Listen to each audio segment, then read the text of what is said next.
다른 지구가 지금처럼 뚜렷한 계절 변화를 겪을 수 있게 만들어주는 역할도 했습니다. 지구에 이런 거대한 달이 만들어지게 된 이유는 수십억 년 전 화성 정도 크기의 한 천체가 어린 지구와 큰 충돌을 겪었기 때문입니다. 테이아라고 불리는 이 천체가 지구와 부딪히면서 생긴 파편이 지구 주변을 맴돌며 다시 뭉쳤고 그것이 달이 되었다고 추측합니다. 자전축이 비스듬하게 기울어진 덕분에 지구의 각 지역에서는 위도에 따라서 시기별로 태양빛이 들어오는 양이 달라지기 시작했습니다. 그래서 지구가 태양 주변을 돌면서 어느 쪽으로 기울어져 있는지에 따라 각 지역에서는 봄, 여름, 가을, 겨울의 계절 변화를 경험할 수 있게 되었습니다. 게다가 이런 거대한 달이 지구 주변을 돌면서 강한 중력으로 지구를 잘 붙잡아주고 있는 덕분에 큰 충격을 겪은 후에도 지구의 자전축이 크게 요동치지 않고 계속 일정한 각도로 기울어져 잘 균형을 유지할 수 있습니다. 사실 지구의 자전축도 약 2만 6천년을 주기로 아주 느리게 방향이 변화하는 세차 운동을 하고 있습니다. 그래서 지구의 자전축도 흔들리기 시작한 팽이의 회전축처럼 조금씩 방향이 바뀌고 있습니다. 그런데 만약 이런 육중한 달이 지구 곁에서 지구를 잘 붙잡아주고 있지 않았다면 큰 충돌을 겪은 후에 지구는 또 크게 요동치며 자빠지기 직전에 팽이처럼 더 심하게 세차 운동을 했을 것입니다. 결국 지금보다 더 극단적이고 불안정한 계절 변화로 생태계가 조성되기 어려웠을 수 있습니다. 단 한 끗 차이로 달을 만들어준 테이아의 대충돌은 지구에게 절멸이 아닌 생명을 안겨준 셈입니다. 이런 생명의 탄생과 안정적인 기후, 환경이 만들어진 것뿐 아니라 인류가 과학을 발전시킬 수 있었던 데에도 달의 역할을 무시하기 어렵습니다.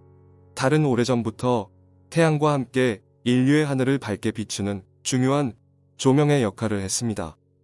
그래서 낮에는 태양, 밤에는 달이 각각 중요한 상징이 되었습니다. 오래전부터 태양과 달에 인격을 부여해 하늘의 법칙을 이야기하는 다양한 설화와 종교가 싹트기 시작했다.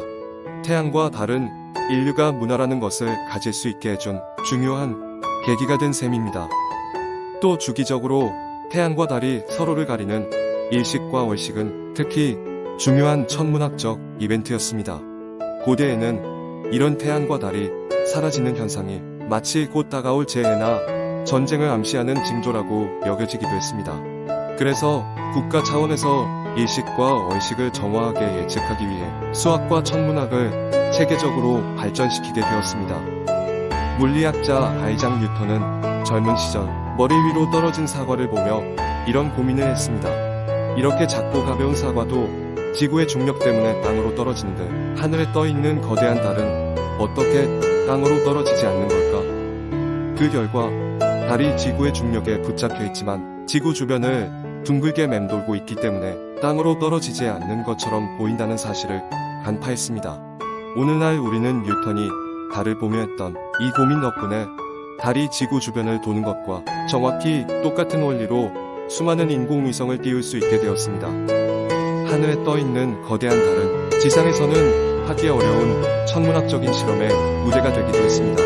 1910년 테오도르 울프는 에펠탑 꼭대기에서 지상보다 더욱 강한 방사선이 검출되는 것을 발견했습니다. 당시 사람들은 하늘로 올라갈수록 강해지는 이 방사선의 주원인이 태양이라고 생각했습니다.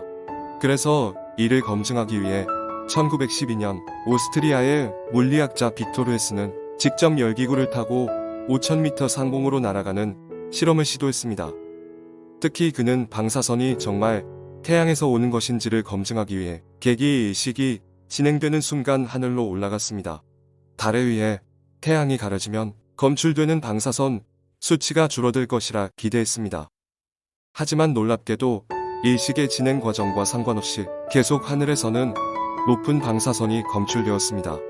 이 개기일식 날의 비행을 통해 헤스는 하늘에서 쏟아지는 방사선이 태양이 아니라 지구 바깥 우주 자체에서 쏟아진다는 사실을 알아냈습니다. 최초로 우주 방사선의 존재가 확인된 순간이었다. 이후 헤스는 이 발견의 공로로 노벨 물리학상을 수상했습니다. 아인슈타인의 상대성 이론 역시 달이 있었기에 더 빨리 인류 과학의 정설로 받아들여질 수 있었습니다.